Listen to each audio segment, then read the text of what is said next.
नमस्कार दोस्तों, आज हम एक ऐसे टॉपिक पे बात करने वाले हैं जो शायद आपने स्कूल की किताबों में इस तरीके से कभी सुना ही नहीं होगा।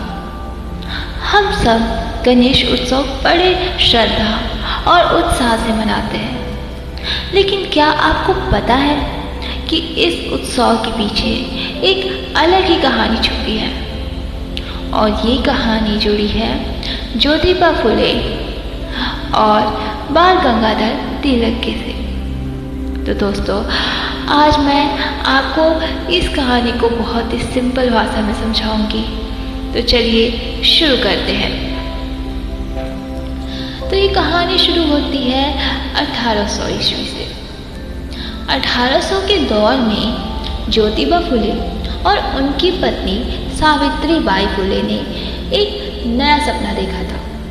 जी हाँ, उन्होंने सपना देखा था एजुकेशन फॉर ऑल के लिए, खासकर लड़कियों के लिए और उन लोगों के लिए जिनको सोसाइटी ने नीचा समझा।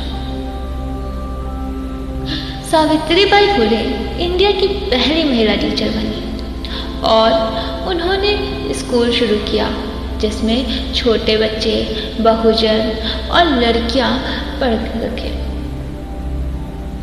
इस स्टेप ने ब्राह्मणवादी समाज को हिला के रख दिया, क्योंकि उनका मानना था कि शूद्र, अतिशूद्र और औरतें पढ़ लिख कर उनके बराबर आ जाएंगी। दोस्तों, इसमें तिलक का क्या रोल था समझते हैं। अब यहाँ पर आते हैं बाल गंगाधर तिलक।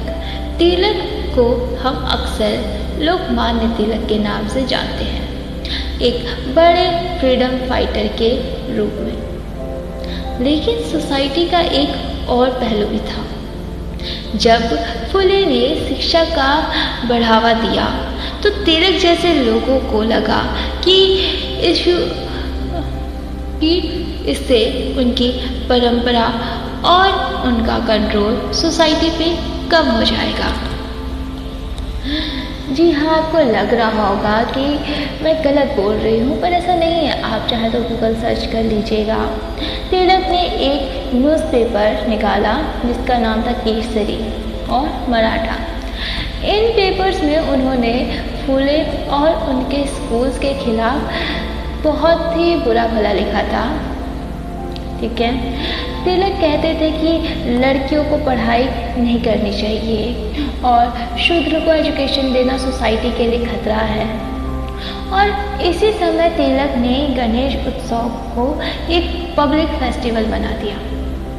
इसका एक उद्देश्य था कि लोगों को रिलीजन के नाम पे एकजुट करना, पर दूसरी तरफ इससे बहुजन की शिक्षा और जागरूकता को दबा दिया गया। अब हम समझते हैं कि किस तरह गणेश उत्सव का पॉलिटिकली यूज हुआ। तो जो तिलक थे, तिलक ने सोचा कि लोगों को संगठित करने का सबसे आसान तरीका है रिलीजन का यूज करना। 1893 में उन्होंने गणेश उत्सव को सार्वजनिक बनाया। इससे पहले गणेश पूजा घरों में होती थी, लेकिन तिलक ने इसे गली, मोहल्ला और सामाजिक उत्सव बनाया। यहाँ एक तरफ फ्रीडम के लिए लोगों को जोड़ा गया, लेकिन दूसरी तरफ इसका इस्तेमाल फुले के आंदोलन को दबाने के लिए भी हुआ।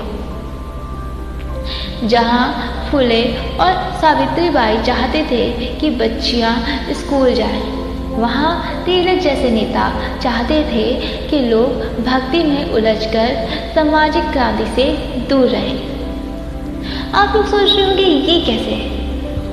तो दोस्तों, आप खुद समझिए कि आपके घर के आसपास स्कूल खुलता है जिसमें फ्री एजुकेशन मिलेगी, आपके बच्चे पढ़ पाएंगे, लेकिन उसी समय कोई नेता आकर एक बड़ा उत्सव शुरू कर दे, ढोल, ताशा, मस्ती, और कहीं ना कहीं स्कूल बंद करवा दे, तो ऑब्वियस है आम आदमी उत्सव में उलझ जाता है और असली चीज़ जो कि एजुकेशन है वो पीछे छूट जाती है। तो यही चीज़ हुआ था 1800 में। तो दोस्तों ये सब चीज़ जानने के बाद आपको क्या समझ में आता है? मैं कहना चाहूँगी कि जब भी हम कि मैं किसी ऐसे देवता या धर्म की निंदा नहीं कर रही हूँ। गणेश जी सबके हैं, आपके मेरे सब उनकी पूजा कर सकते हैं, ठीक है। लेकिन हिस्ट्री ये बताती है कि हमें अंधभक्ति नहीं करनी चाहिए।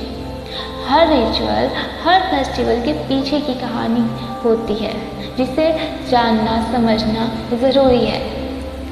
अगर सावित्रीबाई फुले और ज्योतिबा फुले ने हिम्मत ना दिखाई होती तो शायद आज हमारी लड़कियां स्कूल तक भी नहीं पहुंचती।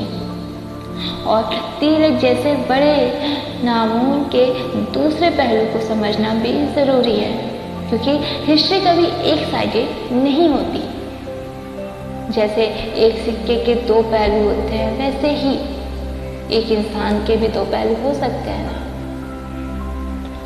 दोस्तों आज भी हमें ये देखना होगा कि हम अपने बच्चों को कहाँ भेज रहे हैं या हम खुद कहाँ जा रहे हैं। स्कूल या सिर्फ उत्सव, दोनों अपनी जगह अच्छे हैं, पर असली क्रांति शिक्षा से आती है, ना कि अंधभक्ति से। इसलिए मैं कहना चाहती हूँ त्योहार मनाइए, पर हिस्ट्री भी समझिए। सिर्फ आँख बंद करके उस रिचुअल्स को वो बस जैसा लोगों ने कह दिया उसको फॉलो करने की ज़रूरत नहीं है। जितना हम जानेंगे उतना ही हम अपना फ्यूचर स्ट्रॉन्ग बना पाएंगे। तो दोस्तों ये थी कहानी गणेश उत्सव की, तिलक और फुले के संघर्ष की। अगर आपको वीडियो पसंद आई हो तो लाइक ज़रूर करना और अपने दोस्तों के साथ शेयर करना, ताकि वो भी समझ पाएँ कि असली हिस्ट्री क्या थी। और हाँ, सब्सक्राइब करना ना भूलें। मिलते हैं ऐसे ही नेक्स्ट वीडियो में नई कहानी के साथ। Thank you.